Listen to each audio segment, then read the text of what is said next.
I want to be honest with you. Fantastic Beasts 3 was a step up from that second movie and kind of brought some wonder back into this franchise. It's not without its problems, but it certainly was a bump up from Fantastic Beasts 2. Actually, a big bump up. I'm gonna be 100% honest, guys. But before we dive into this review, welcome in if you're new. My name's Leo Rydell, and this is Geekly Goods, where we talk the latest in movies, TV, Marvel, DC, Star Wars, anime, any corner of the geekverse we can hit, y'all. We hitting it here on the channel, so hit that big red subscribe button, y'all.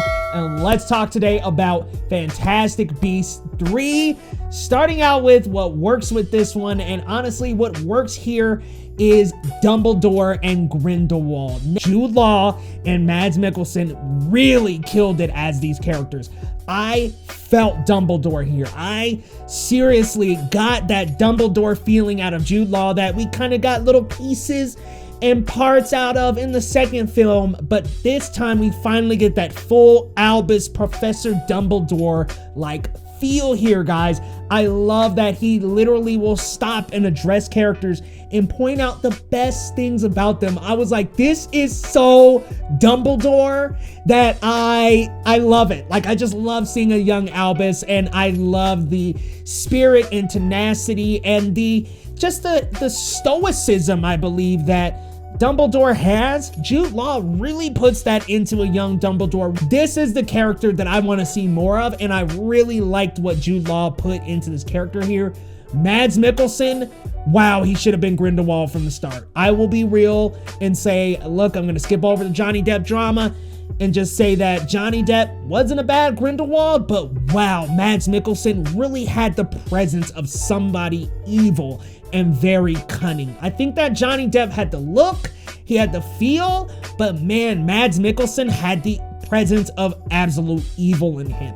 I think that Mads Mikkelsen was easily this version of Grindelwald that was maybe a little more quiet, mysterious, but wow, when he pounced, would he pounce? And man, that man knew how to elevate in scenes. Wow, he was a great Grindelwald. I mean, seriously, walks into a room at one point in the movie, everything stops and everybody looks at him. That is the Grindelwald that I have been wanting out of this franchise the entire 3 movies it's been. So, Grindelwald, Dumbledore, great job by Jude Law and Mads Mikkelsen. They were great on screen together. The visual magic, so good, guys. I mean, seriously, the Fantastic Beasts franchise, if anything, it has continued to improve the visuals of these spells. Not that they were bad visually before, but I mean, they just continue to look bigger and brighter and better. And I loved getting to see like some of the magic battles that we do get to see. Not that there's a ton, but some of the use of magic in this movie I really enjoyed, and it just made me feel a little back in the Harry Potter franchise, because as we know from trailers, there's a couple visits back to Hogwarts. Guys, I felt like I was back in Harry Potter. This felt good. I mean, the first Fantastic Beasts, I kind of felt like this was definitely a spin-off. The second one didn't feel Harry Potter really. This really puts you back into that feeling of Hogwarts, guys. The feeling of the original series. I really thoroughly enjoyed it, guys. So I loved getting to go back to these settings and getting to revisit these things, and really enjoy Grindelwald and Dumbledore. I really enjoy the magic and the visual magic, and wow. And I just gotta call out Jessica Williams and Dan Fogler. Man, they are so good. Dan Fogler, again, just steals scenes. This man is so funny. I mean, seriously, his Jacob is so funny in these movies. Like, he keeps me in, because even the second one, I was like, okay, with Jacob's good humor here, like, it really just helps break the weird tension in some of the scenes. But I loved Jessica Williams' witch. She was fantastic in the movie. I wanted more of that character, but glad with what we got. I will say, besides those 2 characters, a lot of characters kind of like feel like there's not enough to do with them, including Newt's brother, and there was another mage that was there, and he was black, man. I mean, I was like, look, I wanted to see more of that wizard. Didn't really do a lot with him either. I kind of feel like that was one of the bad things in the movie, so I'll get to that a little bit later. But man, I really like Dumbledore, Grindelwald, getting to revisit some of these familiar settings, the spells in this movie. I mean, I really enjoyed it, but let's get to a couple of things that don't quite work. I'm gonna say it again. I think I say this in every Fantastic Beasts review. I probably didn't say it in the last one, but I'm gonna say it in this one, guys. Newt Scamander, man, I just think that he is like not the most charming main character. I think that he feels like the most, and credit to my boy Real James, man, he is literally the most side character, main character of all time. I mean, maybe not of all time, but one of them of more recent memory. Definitely, that was the exact language I was looking for, James. So I had to reference my homie because he's the one that said that. But man, he seriously feels like someone that I don't want to be the center of this franchise. He just doesn't have the main character draw to him that Dumbledore and Grindelwald have, this storied past and this relationship and all these things we want to learn about Dumbledore from knowing him from Harry Potter. It just doesn't translate over to Newt Scamander, who was mentioned in Harry Potter, and that's it.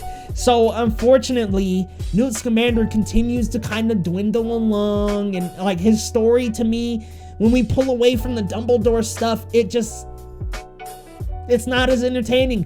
And I feel like Newt, ever since the second movie, the first movie, definitely thought he belonged. The second and third, I feel like all he really does is serve as a character to move the plot along. Whereas the movie really is about Dumbledore and Grindelwald, because there's a lot more Dumbledore here, there's a lot more Grindelwald here.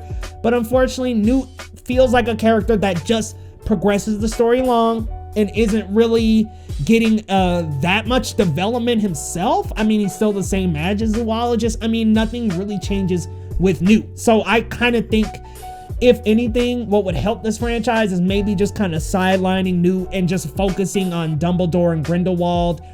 Honestly, that's my thought about that. Unfortunately, another storyline that just I really raised down this franchise is Credence. I do think, unfortunately, we know he's a Dumbledore by this point. I don't think it had the payoff or implications that I really wanted it to. So unfortunately, this character has really truly weighed down the franchise, in my opinion. Maybe he was very useful in the first film, but man, as a whole, I think he has truly weighed down this franchise. And honestly, if this was the last movie we saw him, I'd be fine with that. No spoiler, but if he was gone from the franchise after this, I would be a-okay with that, because unfortunately, I just don't think this character brings much to the franchise. Much like Newt, there's just not a lot he brings to it. So unfortunately, if I could get rid of Credence, I would have gotten rid of that storyline entirely. Like, these movies should be about Dumbledore and Grindelwald, and I feel like there is almost this pull from David Yates and everybody involved in the Fantastic Beasts franchise. I feel like there's this push-pull of like Dumbledore and Grindelwald on this side, Newt and the Fantastic Beasts on this side, and we're kind of going like this, and now we're kind of really pulling over here, and I almost hope we just pull the rug from under Newt and just really make Dumbledore and Grindelwald the centerpiece of this franchise. But hey, that's just if I was in any sort of control, and I know that Newt Scamander is beloved to some, so I'm not gonna say there's anything wrong with you if you like Newt. I just personally think that Grindelwald and Dumbledore have a much more interesting story. So unfortunately, due to those two caveats, it does make the movie suffer from pacing issues, from scene-to-scene jumps that I really wish weren't in there. So unfortunately, Fantastic Beasts: The Secrets of Dumbledore, I'm gonna have to go with a 7.5 out of 10. I do think it was a bump up from the second one, The Crimes of Grindelwald, but I do think that we still have a little bit of push-pull for the main focus here, and unfortunately, Credence's storyline has just been a weight on this franchise through all of the movies, in my opinion. I don't think in any of the movies it has really added much, nor has it really made that significant of an impact at the end of the day. But guys, you gotta let me know your thoughts down in the comments, how you feel about this movie, if you've seen it, and if you're getting ready to see it, how are you feeling? What do you think of the Fantastic Beasts franchise? Because wow, I gotta admit, guys, I do think that this one did the best job. The first was pretty good.